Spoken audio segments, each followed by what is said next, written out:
Hi, I'm Tim. Welcome to Watchbox, and thanks for logging on. If you love this watch, email me, tmosso at thewatchbox.com. Your purchase and pricing email question line for buying this or any watch you see here on our channel. Reach out to me directly, tmosso at thewatchbox.com. This watch is quirky, unusual, and easily the outlier. It's the fun uncle of the Rolex Oyster collection. Today, we're discussing the Rolex Oyster Perpetual Air-King, 34 millimeters in highly anti-corrosive 904L Rolex stainless steel. This timepiece has an M serial number, so approximately 2008, and it is the handsome and wearable alternative to something orthodox like an Explorer or the larger modern-day Air-King. It's also an alternative to the Oyster Perpetual at 34 millimeters by a wonderfully svelte 11.6 thick. The timepiece on an Oyster bracelet wears 41.7 millimeters lug-to-lug and 43.6 millimeters solid end link to solid end link, with a spacing between the lugs of 19 millimeters.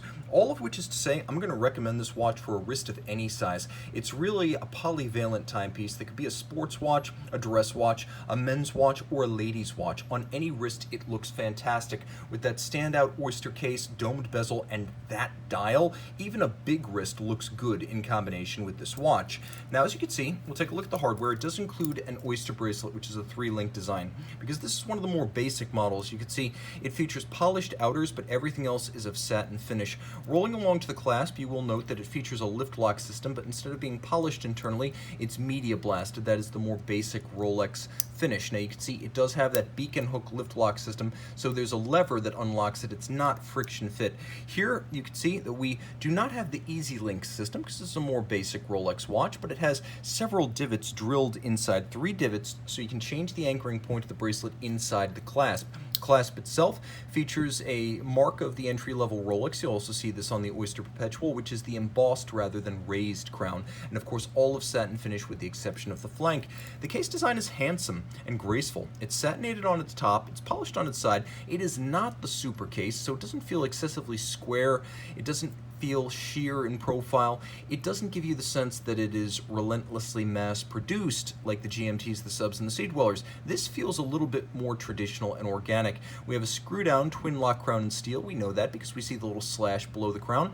And then instead of the more customary conical bezel, here we get a little bit of a domed bezel, which gives this watch something of a neo-bubble back look. Of course, the original Oyster Perpetual, or bubble back, had a bubble-shaped back because it combined the water-resistant Oyster case with a winding rotor that necessitated a thicker profile. That was arguably the first sports watch and the progenitor of every Rolex Oyster automatic that came after. This timepiece is very much in that mold, but it's the dial of this one that sets it apart from everything else. Yes, it has the uncommon domed bezel, but things get downright fun on the dial side, and I rarely say that of a Rolex watch.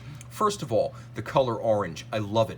We have a lovely radial satin finished sort of sunburst pattern to the hour and minute track. You see there are actually black borders to the orange numerals, so they pop well against that silver backdrop. There is a single white gold Arabic numeral 6, also radially arrayed, a white gold Rolex crown up at 12 o'clock, which you wouldn't expect on an entry-level model, and Rolex manages to take its usual tome and print it in round-robin fashion around the center of the dial. So though this dial features just as much print as a standard Rolex, it doesn't feel that way. You have an explosive circular gadron with deep polished metallic grooves, and I'm getting a very 1930s Chrysler Airflow or Lincoln Zephyr vibe from that center dial. Known as the concentric treatment, this is one of the most spectacular Rolex dial treatments available at any price in any era, and yes, I'm comparing it to the Stella dials of the 70s as well as the stone and wood dials that have variously graced the Day-Date models.